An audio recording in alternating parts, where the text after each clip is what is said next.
glad to host our speakers for this panel discussion, 7 DAOs and community governance, empowering local decision making through blockchain technology. It's Web3 Stronger Together Virtual Summit, Day 2. Welcome, Felix. Welcome, Liran. Welcome, Greg. Welcome, Akina. Welcome, Dante. I will ask to each one to quickly introduce him herself and just let us know what you are doing in Web3 and why are you involved. I'm curious to hear this. Let's start with Dante. Welcome and thanks for joining. Sure. Yeah. Thanks for having me. So I'm Dante Kalari. This is Tembi behind me. Hello. I'm the CEO of Convergence Inc. We're a software company in the Web3 space based out of Austin, Texas, and Budapest, Hungary.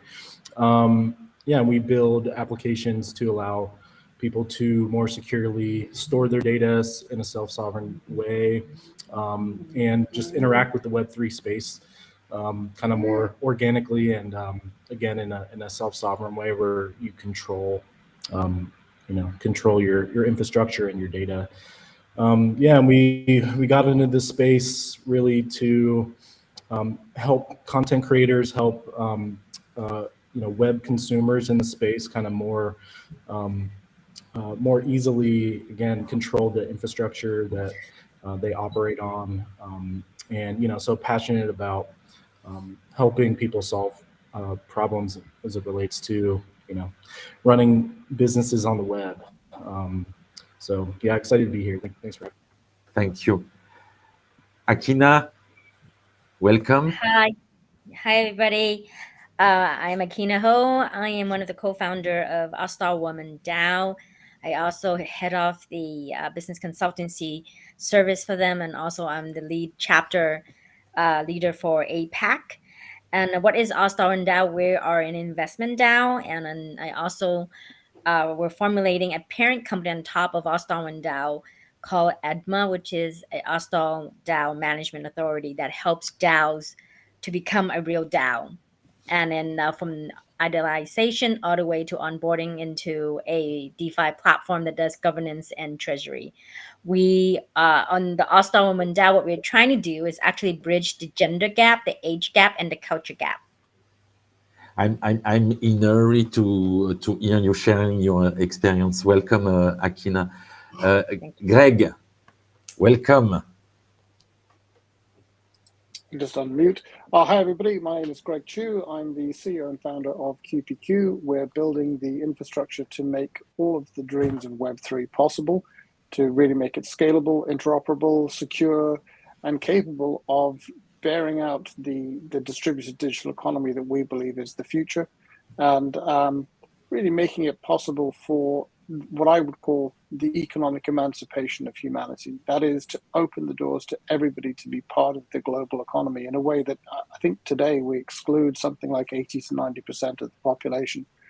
And this has been my life's work. It's what the entire purpose of QPQ is to unlock. And it's why I love being part of this process. And as this is my last appearance on the panels, I'd like to thank you, Laurent, for putting together a fantastic conference. I think the courage you've had to bring people on and get them to just talk is absolutely commendable. Thank you.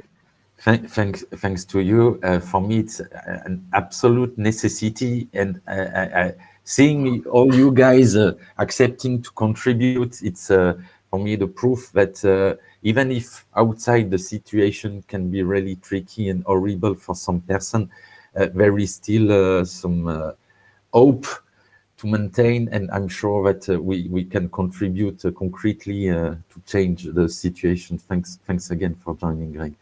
Liran, welcome. Hi, thank you. And yes, it is a great event, and it's a pleasure and an honor to join this panel.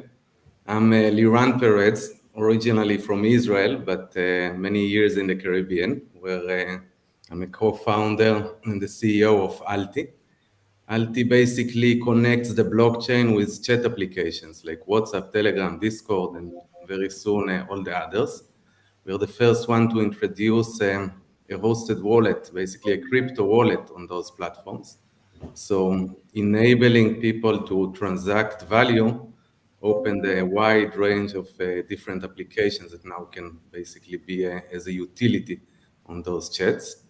We realized already more than 3 years ago that chat has to have utilities. Only now you see voting and those type of applications coming in WhatsApp and other chat platforms. But we saw it a few years ago, and started to basically implement different technologies to connect the blockchain and chat platforms. We have different applications, and some of them, or a lot of them, are basically tailored for communities. So I'm excited for this talk and looking forward to contribute. Welcome and thanks again. And Felix, welcome.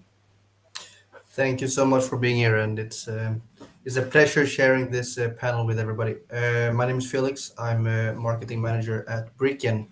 It's a Spanish-based company. We work mainly with asset tokenization, so we help companies raise capital essentially by bringing their assets, equity, and self crowdfund through on chain.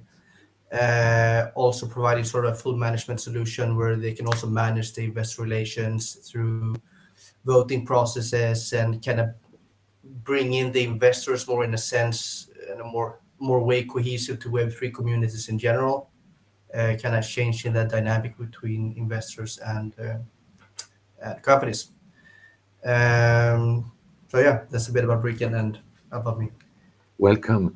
I would like to start to ask to Akina. Akina, you have a strong background, experience, and you constantly experiment.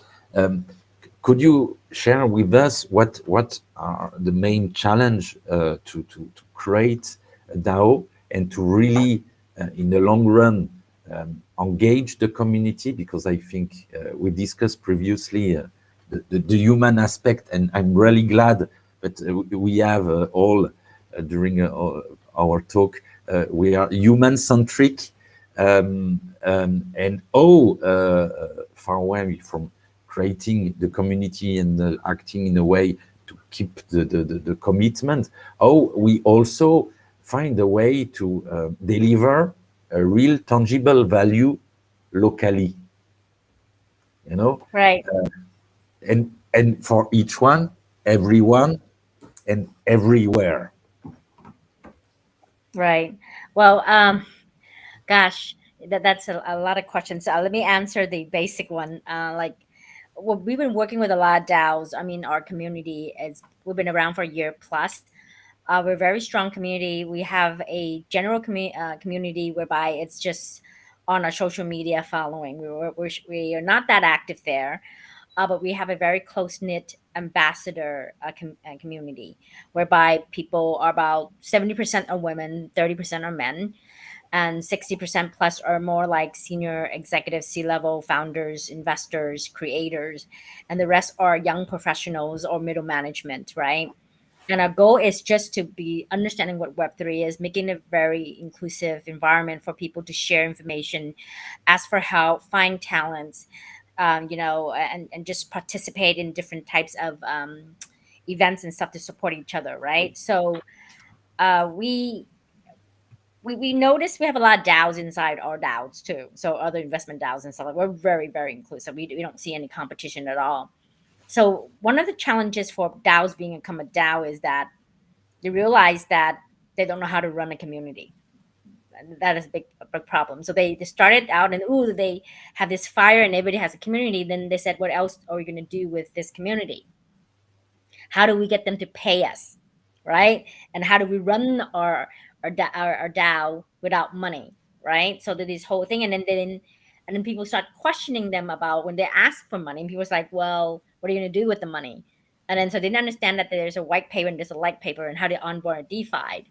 So we did a lot of research looking at a lot of DAOs in general, we can't say it like these are the main reason why all DAO fails, but I came up with like a few that are pretty fundamental why DAO fails, right? So one basic one is that DAO leaders, when they first started their the DAOs, they were strong, and when they brought in members and stuff like that, the DAO leaders tend to dictate and change the direction after everybody on board, and a lot of members just fell apart. So that's one, is the breaking between the leaders and the members.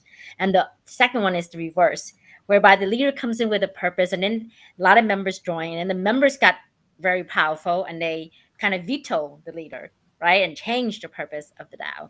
So that breaks the DAO, and then the leader goes off and finds something else. So that's another reason. So that's more of a personality reason, which exists when you have human, right?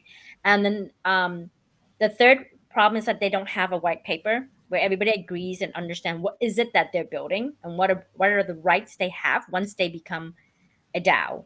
And when you're really a DAO, because I was involved with the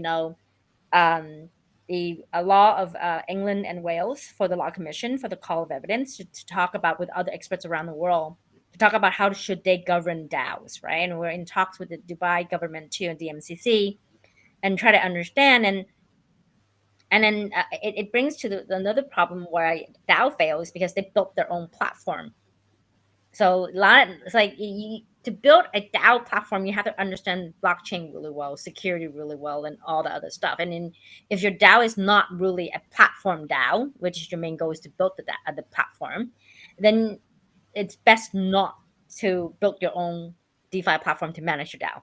You should leverage other third parties. So that's one of the things that we come to the consensus. And then if you do create your own DAO DeFi platform and you're running a DAO, then the government should give you two types of compliance. One is the compliance of managing the platform, so there's no commingling of funds and like fraudulent activities and negligence and stuff, because you're responsible for the DAO. So we don't want another FTX on our hand, right? So that's the main thing. And the third thing is that a lot of DAOs, when they are growing and they're prospering, the profits gets bigger, right? So people become greedy.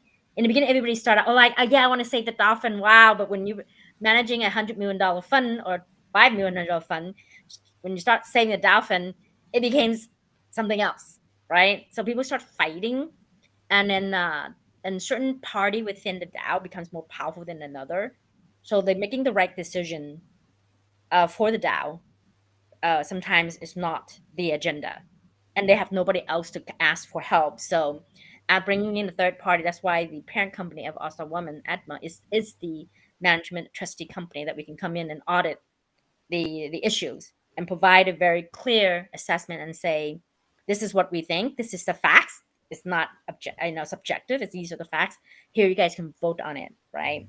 So like that kind of helps. So because there was a issue where there was a DAO who had $100 million project led by one key strong group within the DAO. It was falling apart in COVID, and then another group came up with an answer to solve them, to save that money. But then that group was so adamant about not changing, they fought, and they lost the money because they didn't make enough, didn't have enough time to make the decision to pivot. So these are the issues that we try to help resolve. So the important thing is, how do we help company evolves, right? Creating the white paper, light paper, onboarding to DeFi platform, and also making sure that they are managed properly as they grow. And the government, basically, from our understanding, at least from the England side and Wales side, there's actually four things before you. Number one, you are not allowed to call yourself a DAO if you are not a DAO. Okay, so that's one thing. Now everybody's calling themselves a DAO, but they're not a DAO. So what makes you a DAO is, number one, you have a community within the DAO. You can have multiple community outside of the DAO, but you can't sue people when people kick you out of Telegram, right? Because a lot of community right now are that. The second thing that you have to be a DAO is you have to have a white paper listing out exactly what's your purpose. How do you do governance and treasury management on a DeFi platform? And of course, the basic third one is that you must onboard on a DeFi platform, which is blockchain based, to actually execute what you've written on your white paper in terms of governance and treasury. Sorry, that took a little bit longer, but that's it. No, it's really interesting. Who want to interact? Greg, Dante? Yeah, that's really interesting. I've personally seen the same kind of dynamics happen over and over again in different, you know, decentralized organizations that I've kind of followed. You get one faction as the founders and original team, and they get booted out by another faction after some mistakes happen or something. That's a really common problem, and a couple of the other, I think, big issues still existing today are like, if you've got, let's say, you've got a team within the DAO that wants to push a certain proposal and they want to push a vote. You can create the proposal, you can establish the vote, but how do you make sure everybody in the DAO has equal access to voting and knows about the vote, and kind of just better tools to keep people apprised of all the updates going on.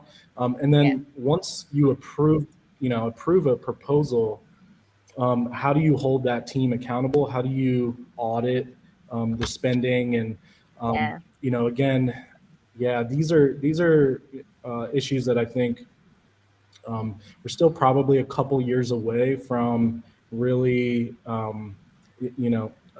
making stable and making. There's a system for that. There's a system for that. So we've been looking at a lot of platform, and that's what ADMA does, right? We help company formulate like what constitute a legal approval, right, on the platform. Everything is governed, and like you said, who is responsible for moving the money? That should all be controlled by smart contract, right? Whatever you've written on your white paper has to be automated, and that's the key, right? And then so like Dubai government was asking us, can we be the auditor, making sure that every year we audit the DAO that it's registered in Dubai, to make sure that they are compliant to what they've written on the white paper, and then their platform they're using is doing exactly that. And if there's any complaint, any hanky-panky, so they'll detect it earlier before something happens. So yeah, your concern is totally right. And our job is to help consult people to come up with a very viable model. So when they offer to their members, the members will be confident that they're not going to be cheated or ripped off, right? And there is always a way.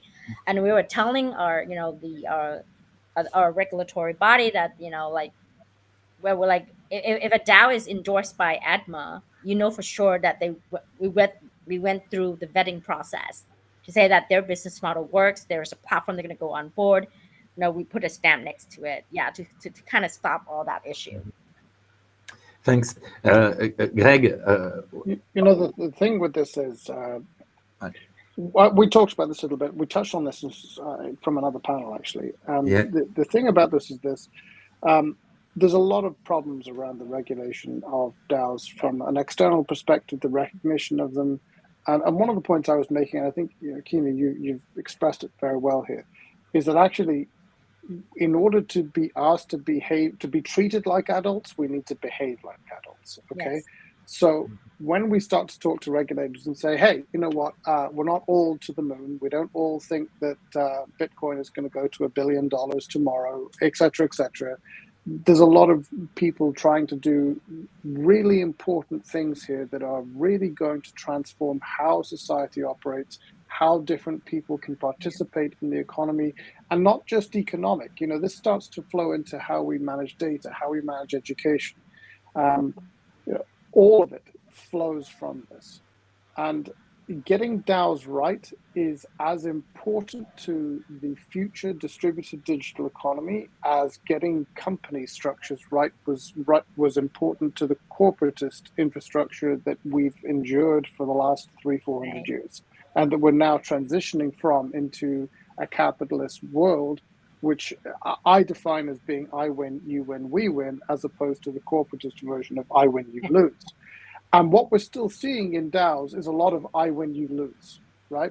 You're getting people who set them up and they have this dominant position. Dante, you touched on the same point. They have this dominant position and they abuse that dominance. And actually, the thing is, the rules of the DAO itself should be so hard cast that just isn't possible. But the other side of it is that, if you take a sort of a libertarian approach, you look at it and you say, okay, so on the one hand, DAOs should do this. But if people keep putting money into the ones that don't, then we're not actually forcing the market through market function. So what we really need to have is more discernment. The people who are investing in these things, who are trying to enable things to happen, and it's not just investment tools. That these DAO can be used for multiple different purposes in exactly the same way that today's corporate structures are used from a legalistic perspective.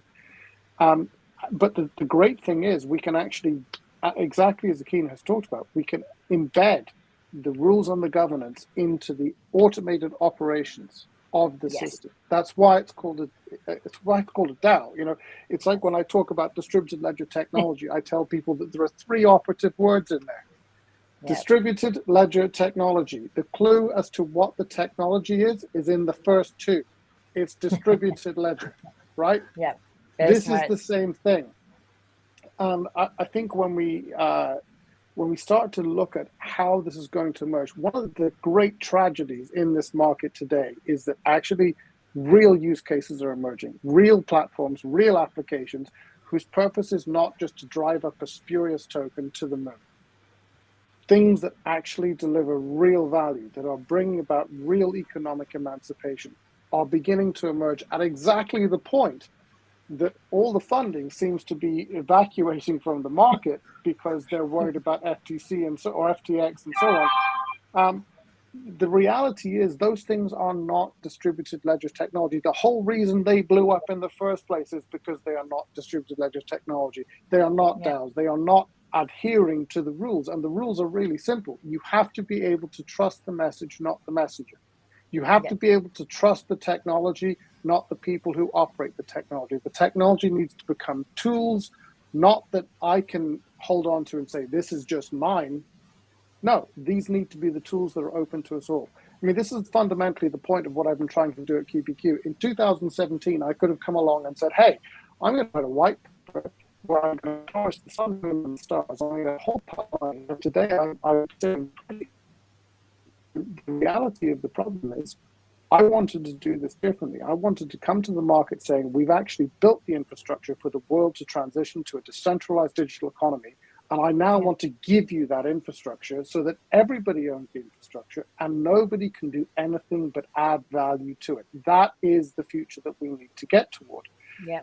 But we've had 6 years of people writing white papers of nonsense, of spurious FOMO. And this is what has got to change. We as an industry have got to stand up in every different field within this industry, and they're all linked, and start behaving like the adults we want to be treated as. And that starts with getting things like DAO governance right, because this is the fundamental transformer as an infrastructure, as a corporate structure. The corporate structures of the past are going to be replaced by DAOs, but we have to start getting the governance right, removing that capacity for abuse.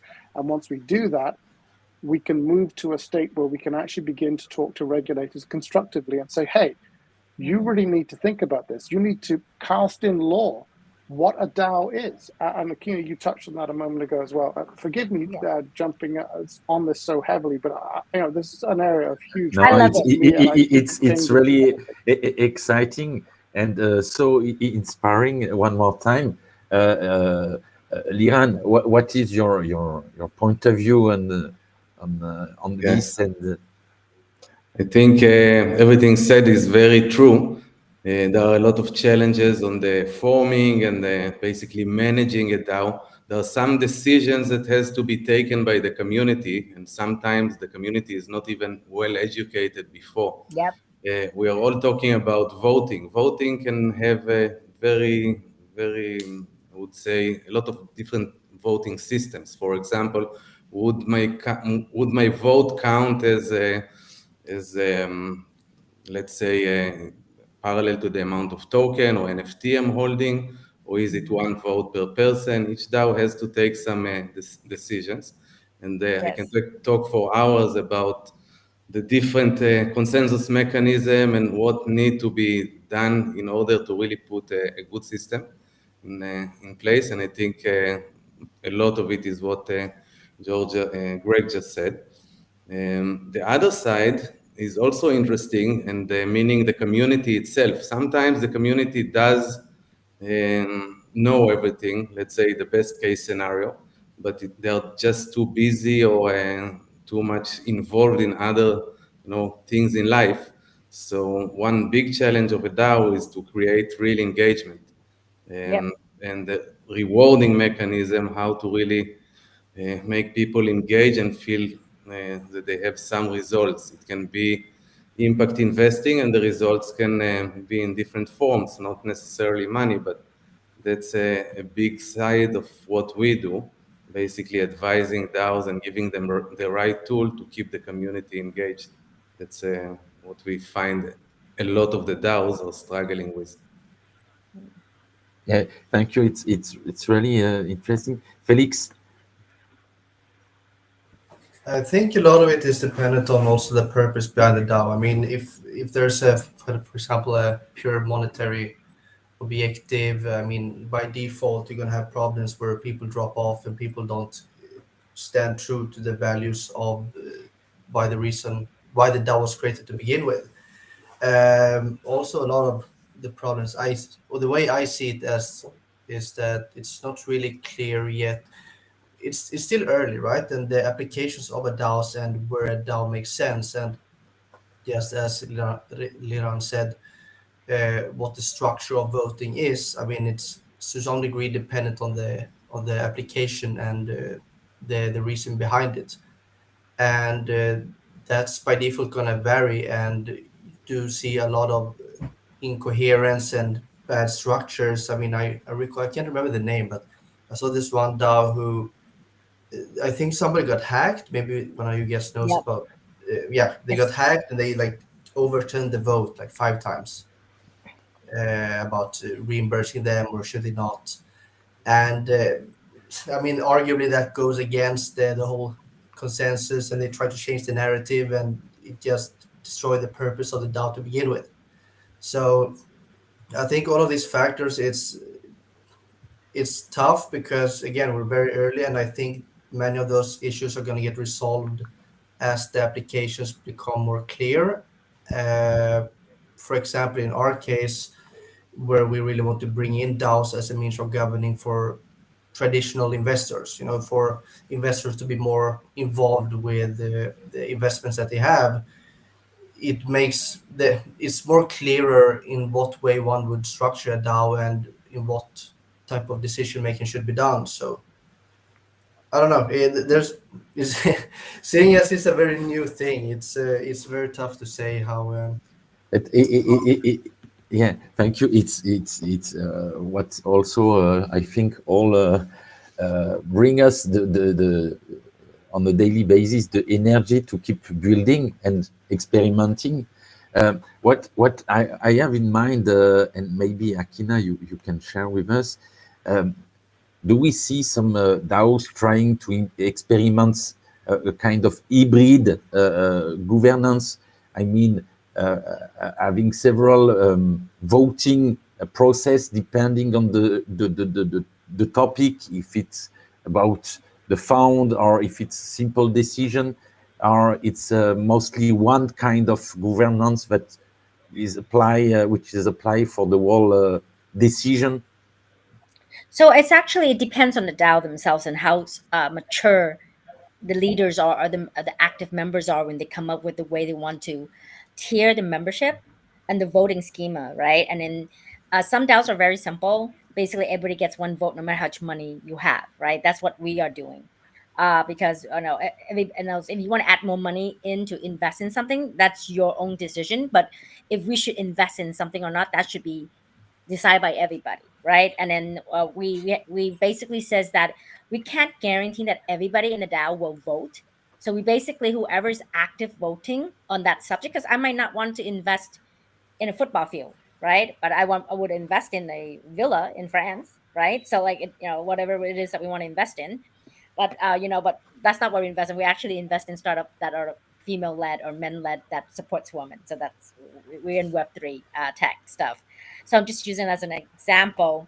So we based on the active, like we want 70% of the active voter must say yes to our project. Because if you're not going to vote, you're not going to invest in that project. So we shouldn't count you in, to say we should invest in something or not. So if you don't want to invest, it should not stop other people from investing, because the determination is not for everybody to invest in everything together. Is you want to invest in something that you want to, fine. So that's one. Other people are separating into different type of members. Some are like say that these members are responsible for the governance of the DAO. So they get to vote on governance related stuff. So then there's our general members who get votes on, like, oh, should we have a party in the Bahamas, right? Or should we use the money and then have, a boat trip, things like that. But they do not have any vote on the governance of how to run the DAO. So that has to be pre-set up and predestinated clearly in your white paper, and who gets to be on the governance board, right? Just because they pay more money, right? What is it? And then they have to, so it's different based on how sophisticated the people are, how complex they want. I was talking to a DAO that's been around for 3 years, but they're stuck, right? And they're not a DAO. When I not look at them, so you're not DAO. They say, yeah, we realize that we're not DAO, but they're like they call themselves a DAO. They have a member and everything, and they have a place for everybody to hang out.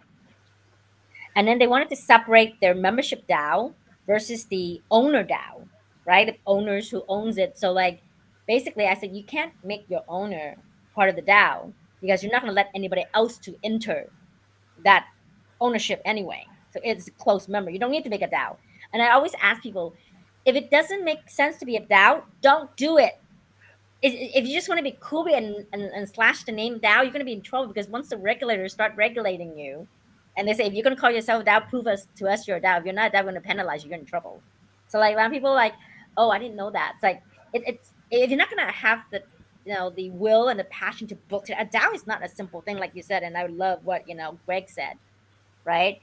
That's going to be the future organization, because if you look at the news about Google is no longer what it is anymore.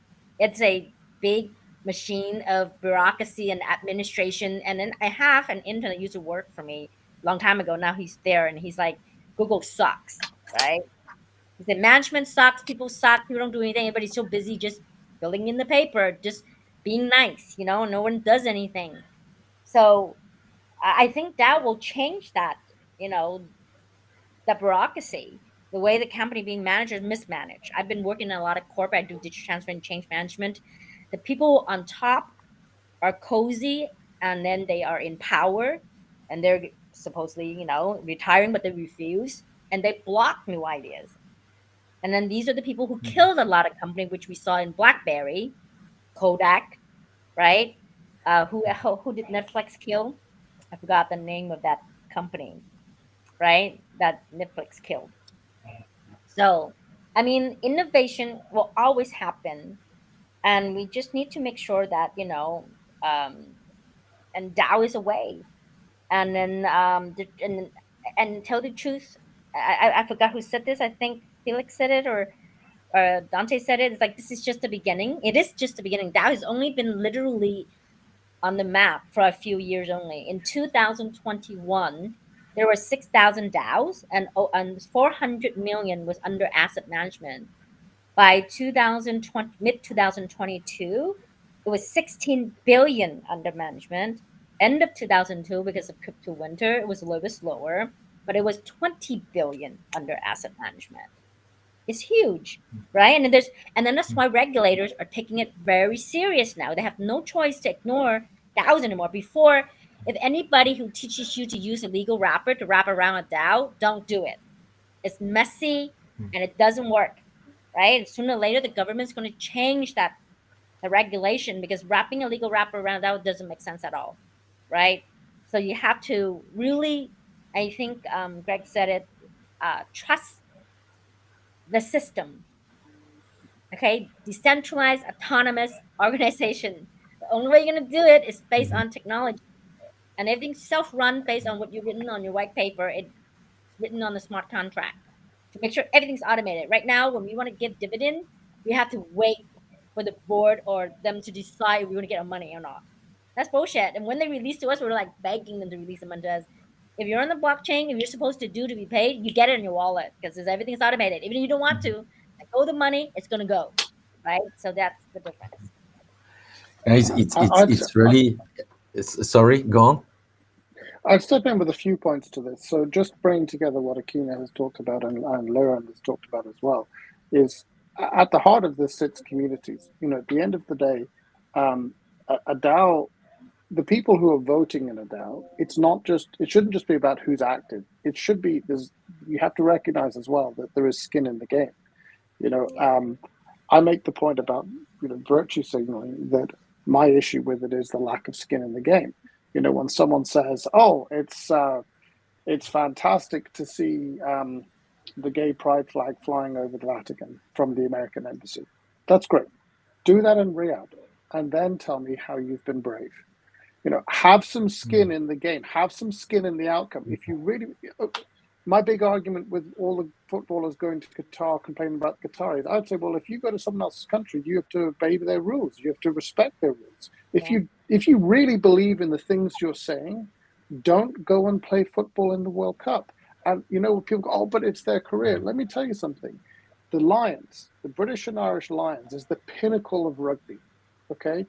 Players in the 1970s and 80s refused to go when they were chosen to go and play on the Lions tour. Only every 12 years do they play in South Africa, and they refuse to go.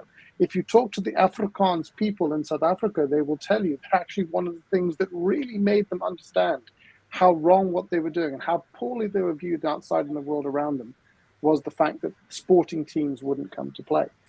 So look, skin in the game is a vital part of this. It's something that really cements what we're bringing to the table, why we're asking something, why we're doing something, and it means that everybody has a real interest in the outcome. That's one part of it. But how do you foster that? It isn't just by how much money someone put into it. You know, as Akina said, it's what Liran is talking about. It's how do you get people to be more engaged? How do you make it such that people feel like they're actually part of the decision-making process? And some of that comes back to what Dante and Felix have talked about, which is, you know, don't just join every DAO in sight. Do the ones that are actually really aligned to what you want to achieve and how you want to achieve it. Be that engaged person. Have your skin in the game. Yeah. And the last point I'd make to this is to really take this away from just looking at investment and start to think about this in the context of the future of work. You know, people beginning to work together in collectives to do things, not just, you know, I talked at length in also for many years now about the power of cooperatives to transform things. My grandfather started the credit union movement in Ireland, which transformed access to finance in rural Ireland, perhaps doing more economic good for rural Ireland than even the European Union did, because it was local people lending to local people. Those effectively were DAOs. Each credit union was effectively a DAO. You know, the cooperatives, the farming cooperatives, the guys who are coming together to milk together, to process their milk together. These are all the future DAOs. Everything that we today see being done by cooperatives, corporations, incorporations, limited liability partnerships, etc., lends itself to this. And as Akina has said, the big change here is this is not about having a legal structure and having to go through courts and having to have the money to go to court to take something up. It's actually that these are hard-baked rules. You know, it's decentralized, autonomous, organization. 3 operative words again. Yeah. It's really fascinating, inspiring, guys. The time is running fast. For the next edition, trust me, we will have a longer panel discussion to give you a last word about this really fascinating discussion. Yeah. Last point I would just say is we need, I think, decentralized Oracle networks is a big area, again, to validate that the actions that are happening in the real world are being, you know, that data is being cross-referenced. You know, if we're using smart contracts and things to automate, we're bringing data out from the outside world into our smart contracts. We need to be validating every piece of that. So, still some time for those tools to progress and, but I totally agree with everything that Greg and Akina and really the whole panel has said. This is the future, I believe, of business, of action at a for the masses. So I think it's a bright future. Just a few more years, and we should really see an impact. That's Thank you, Dante. possible. So Felix, the last thank one. you guys. Thank you. No, I think everybody has been touching on very interesting and very relevant points, but I do think a lot of it will turn out good in the near future. It's a matter of evolving, and we learn things by breaking things. So it's going to be an interesting future. Thank you. Liran, a last word.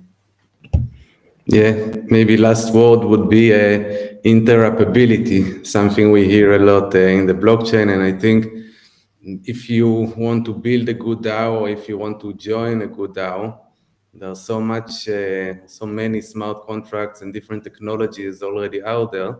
So do a good research before you start any development, or when you join, see if those DAOs really have the tools and the connections and the partnerships to everything else happening in the different ecosystems. It's not one anymore, it's many of them.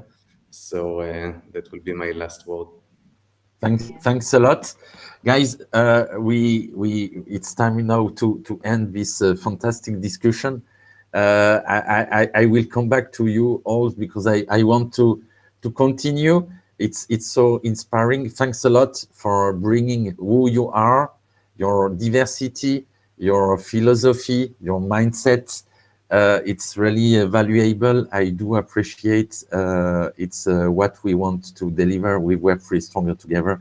And I'm really glad to see that you have all contribute. See you soon. It was a pleasure. And let's keep building, experimenting together. Yes. Thank you so Thank you. much Thank you so for having me. Bye-bye.